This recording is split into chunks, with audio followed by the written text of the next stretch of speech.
जय श्री राम दोस्तों, इसमें दो राय ही नहीं है कि राम मंदिर निर्माण के बाद अयोध्या पूरी दुनिया में हिंदुओं की सबसे पवित्र जगह बन गई है। भारत से लेकर अमेरिका तक और अफ्रीका से लेकर फिजी तक दुनिया भर में रहने वाला हर हिंदू एक बार अयोध्या आकर प्रभु श्री राम के दर्शन जरूर करना चाहता है।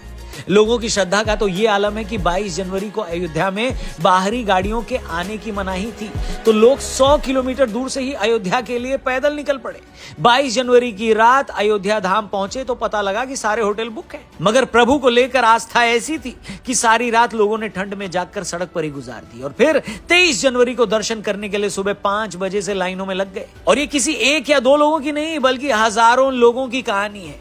लोगों की यही आस्था, भगवान राम को लेकर उनका यही प्रेम बताने के लिए काफी है कि आने वाले दिनों में अयोध्या में भक्तों का सैलाब उमड़ने वाला है। एक अनुमान के मुताबिक अयोध्या में हर रोज 5 से 10 लाख लोग दर्शन करने आ सकते हैं।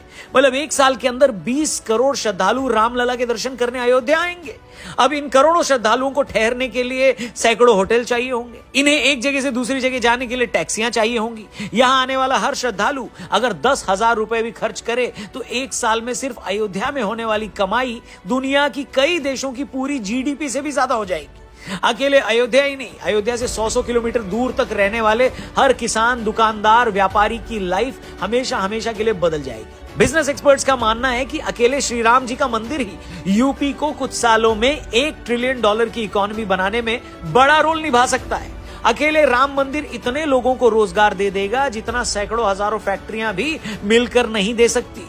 तो कैसे प्रभु श्री राम का एक मंदिर अयोध्या की, या यूं कहूं कि उत्तर प्रदेश की, या यूं कहूं कि पूरे भारत के रिलीजियस टूरिज्म की तकदीर बदलने वाला है? आइए आज इस वीडियो में उसी पर बात करेंगे। यकीन मानिए दोस्तों, जो आंकड़ा मैं आपको बताने वाला हूं वो आपके होश उड़ा कर रख देगा। और कोई भी आज के बाद अगर आपसे ये पूछे कि मंदिर बनाने से क्या मिलेगा, तो ये वीडियो भेजकर आप उसका मुंह बंद कर सकते हैं।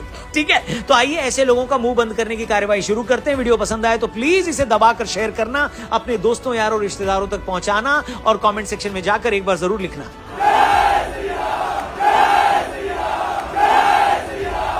नमस्कार दोस्तों, जय हिंद, मैं हूं रौनक। 22 जनवरी को अयोध्या में प्रभु श्री राम के भव्य मंदिर की प्राण प्रतिष्ठा हुई तो बहुत से जलनखोर लोग ये सवाल करने लगे कि मंदिर तो बन गया, अब क्या करें? इससे किसी को रोजगार मिलेगा क्या? इससे अच्छा तो इतने पैसे में अस्पताल बना देते, ये कर लेते, वो कर लेते। खोपड़ी तोड़ साले का। कुल मिलाकर ऐसे जलनखोरों का यही कहना था कि मंदिर बनाने से क्या होगा, ये बनाना तो पैसे की बर्बादी है और इससे कुछ होने वाला है नहीं। तो भैया एक बात मैं बता दूं, ऐसे लोगों के पृष्ठ भाग में जो असहनीय पीड़ा हो रही है ना, जो दर्द हो रहा है, जो पेन हो रहा है उनके बैक साइड में, उसको अगर मैं छोड़ भी दूं तो भी ये जानना बहुत जरूरी है कि आखिर राम मंदिर से मिलेगा क्या। इसे एक लाइन में यूं समझ लीजिए कि जो अयोध्यावासी आज से पहले साल भर में जितना नहीं कमाते थे उससे कई गुना ज्यादा पैसा वो अगले 1-2 महीने में ही कमा डालेंगे। लेकिन कैसे, इसके ऊपर आगे वीडियो में डिटेल में बात करेंगे और उस पर अपनी राय भी रखेंगे। तो आइए अब आपको डिटेल में ये बताते हैं कि कैसे अयोध्या में भव्य राम मंदिर बनने से लाखों करोड़ों लोगों की लाइफ बदल जाएगी। और दूसरे शब्दों में यूं कहूं तो धार्मिक ही नहीं, भगवान श्री राम जल्द ही देश के सबसे बड़े बिजनेस ब्रांड भी बनने वाले हैं। मतलब सिर्फ भगवान राम से जुड़ी चीजों का कारोबार इतना हो जाएगा जितना शायद ही इस देश में किसी और चीज का हो। दोस्तों, इस वक्त देश में 200-250 शहर ऐसे हैं जो पूरी तरह उस शहर में मौजूद एक बड़े मंदिर की वजह से चलते हैं। नेशनल सैंपल सर्वे ऑर्गेनाइजेशन यानी NSSO के मुताबिक भारत में धर्म से जुड़ी अर्थव्यवस्था तकरीबन 3 लाख करोड़ की है। देश की कुल जीडीपी में इसका योगदान 2.25% के आसपास है। देश के कुछ सबसे बड़े मंदिरों की बात करें तो अकेले तिरुपति बालाजी मंदिर की सालाना आय 3000 करोड़ रुपए है। शिरडी मंदिर की सालाना आय 500 करोड़ है। और तो और हर साल होने वाली कांवड़ यात्रा का कारोबार भी 250 करोड़ के आसपास का है। अब हम अयोध्या पर आते हैं। अयोध्या धाम में भगवान राम का मंदिर बनना पिछले 500 सालों की सबसे बड़ी घटना है। भारत में उत्तर से लेकर दक्षिण और पूर्व से लेकर पश्चिम तक शायद ही देश का कोई कोना ऐसा हो जहां भगवान श्री राम पूजे न जाते हों। यही वजह है कि मंदिर की प्राण प्रतिष्ठा के बाद पूरी दुनिया से हिंदू श्रद्धालु यहां आने के लिए बेकरार हुए बैठे।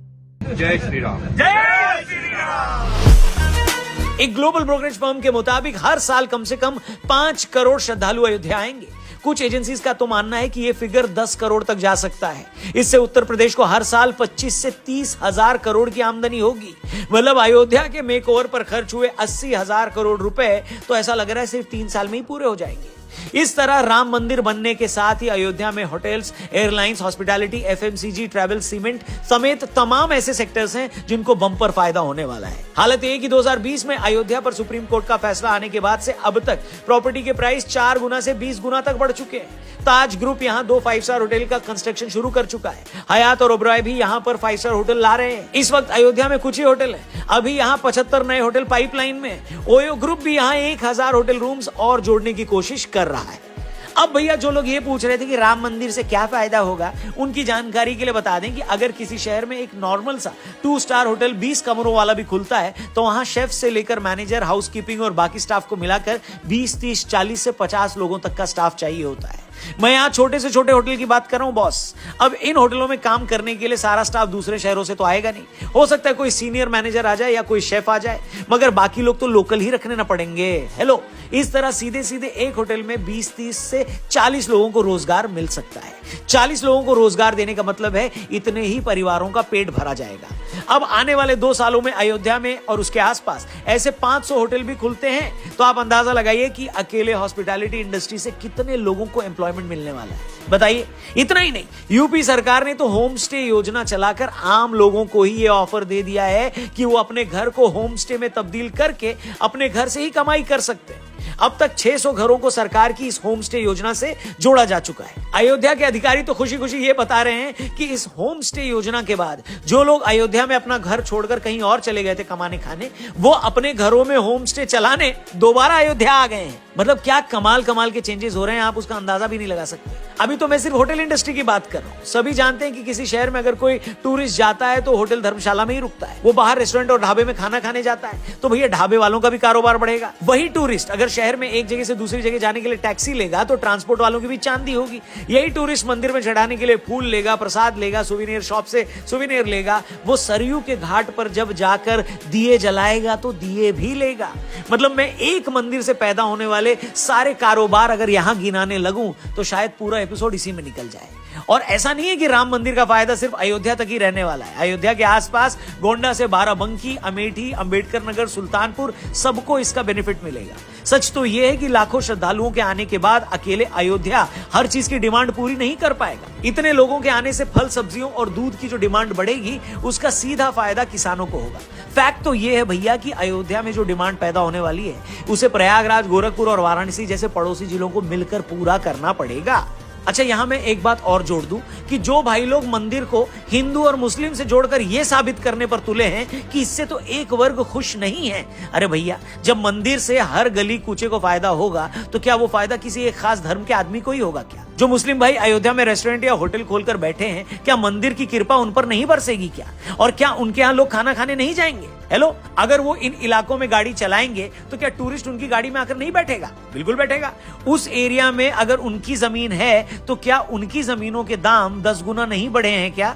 बिल्कुल बढ़े हैं, और ये बात वो भी समझते हैं। तो दोस्तों, एंड में हर चीज तो धंधे पर ही टिकी है ना। बताइए, अगर मंदिर बनने से किसी को रोजगार मिल रहा है, उसका धंधा बढ़ रहा है, तो इससे खुश होगा कि नहीं होगा? एंड में सबको काम करके अपने परिवार को ही तो खुश करना है, और परिवार की खुशी से बढ़कर दुनिया में और क्या है, बताइए। और मैं ये भी कहना चाहूंगा कि अयोध्या अगर आज चमक रही है तो इसमें एक बड़ा क्रेडिट स्टेट गवर्नमेंट को भी जाता है। अदालत के फैसले से 3 साल पहले ही योगी आदित्यनाथ जी ने मुख्यमंत्री बनते ही पहला काम तो यह किया कि उन्होंने अयोध्या को म्युनिसिपल कॉर्पोरेशन में बदल दिया, जिससे उसका बजट बढ़ा, उसकी ताकत बढ़ी, और उसी वक्त से शहर को चमकाने का काम धीरे धीरे शुरू हुआ। और जब फैसला आया तो सरकारों ने अयोध्या पर अपना खजाना खोल दिया।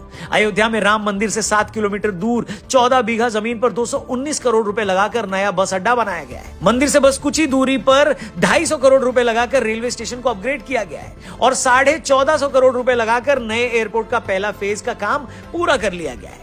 एयरपोर्ट के पहले फेज का काम पूरा होने के बाद हर साल 10 लाख लोगों के यहां लैंड करने का अनुमान है, और जब एयरपोर्ट कंप्लीट हो जाएगा तो हर साल यहां 60 लाख लोग आ सकेंगे। यहां तक कि नए रेलवे स्टेशन को भी अपग्रेड करके इस लायक बनाया गया है कि वहां डेली 60,000 से ज्यादा लोग आ सकते हैं। आपको यह भी बता दें कि एयरपोर्ट बनने के साथ ही हर दिन एयरलाइन कंपनियां अलग अलग शहरों से अयोध्या के लिए अपनी फ्लाइट शुरू कर चुकी हैं। इंडिगो ने दिल्ली, अहमदाबाद और मुंबई से अयोध्या के लिए डायरेक्ट फ्लाइट शुरू कर दी है। एयर इंडिया ने बेंगलुरु, कोलकाता और दिल्ली से डायरेक्ट फ्लाइट का ऐलान किया है और शुरू भी हो गई है। स्पाइस जेट और अकाशा एयर ने भी कई सिटी से अयोध्या के लिए डायरेक्ट फ्लाइट का ऐलान किया है। इसके अलावा IRCTC ने अयोध्या के लिए टूर पैकेज का ऐलान भी किया है। ट्रैवल कंपनियों का कहना है कि भारत ही नहीं, साउथ अफ्रीका, अमेरिका, इंग्लैंड और फिजी तक से लोग अयोध्या आकर दर्शन करना चाहते हैं। यहां तक कि लोग इसके लिए कितना भी पैसा खर्च करने को तैयार है। कंपनियों का कहना है कि हमारे पास इतनी बुकिंग्स आ रही हैं कि हमारे लिए इसे मैनेज करना मुश्किल हो रहा है। अयोध्या को लेकर लोगों का क्रेज इतना है कि प्राण प्रतिष्ठा की तारीख नजदीक आते ही गूगल पर अयोध्या को लेकर जो सर्च है वो 586% तक बढ़ गई। दोस्तों, फोर्ब्स की एक रिपोर्ट के मुताबिक 8% की एनुअल ग्रोथ के हिसाब से 2033 तक भारत में टूरिज्म का कुल कारोबार 443 अरब डॉलर का हो जाएगा। इन्हीं फोर्ब्स ने 2022 में भारत को दुनिया का 7वां सबसे खूबसूरत देश बताया था। भारत में कुल 42 यूनेस्को वर्ल्ड हेरिटेज साइट्स हैं। इस लिहाज से भी भारत दुनिया में 6ठे नंबर पर है। इतनी वर्ल्ड हेरिटेज साइट्स और किसी देश में नहीं है। और अब तो राम मंदिर की प्राण प्रतिष्ठा भी हो गई है। इसके बाद सिर्फ इस मंदिर को देखने अयोध्या और भारत आने वालों का जो नंबर होगा ना भाई साहब, उसे आप सिर्फ इमेजिन ही कर सकते हैं। क्या समझे? आप सोचिए, अदालती फैसलों के महज 3 साल में अयोध्या में जमीन की कीमतें 10 से 20 गुना तक बढ़ गई। अभी तो राम मंदिर का पूरा कॉम्प्लेक्स बनना बाकी है। 2025 तक पूरा मंदिर कॉम्प्लेक्स बनकर तैयार हो जाएगा। इस बीच सैकड़ों नए होटल भी खड़े हो जाएंगे। इन सब के चलते अयोध्या और उसके आसपास 200 किलोमीटर तक जो डेवलपमेंट होगा उसके बारे में हम और आप सोच भी नहीं सकते। और इन सब के बावजूद कुछ लोग ये पूछते हैं कि मंदिर से मिलेगा क्या?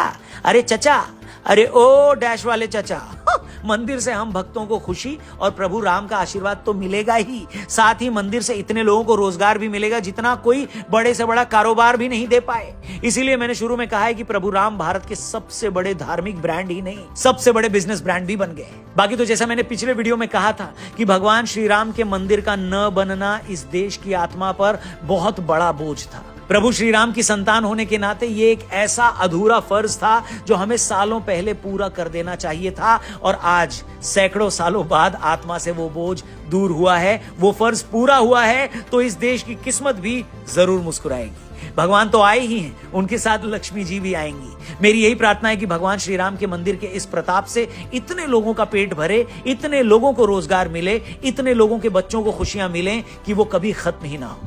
आखिर उस इंसान से ज्यादा खुशनसीब और कोई नहीं हो सकता जिसे इस बात की तसल्ली है कि वो अपने पैसों से अपने परिवार वालों को खुशियां दे पा रहा है। बाकी हो ही वही जो राम रची राखा।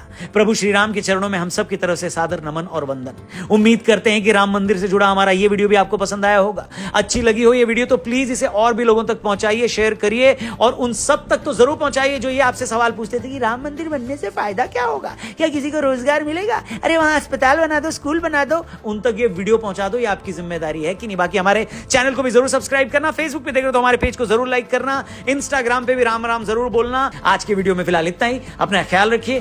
Thank you for watching. जय हिंद, जय श्री राम। कमेंट सेक्शन में जरूर लिखना। मिलते हैं जल्दी।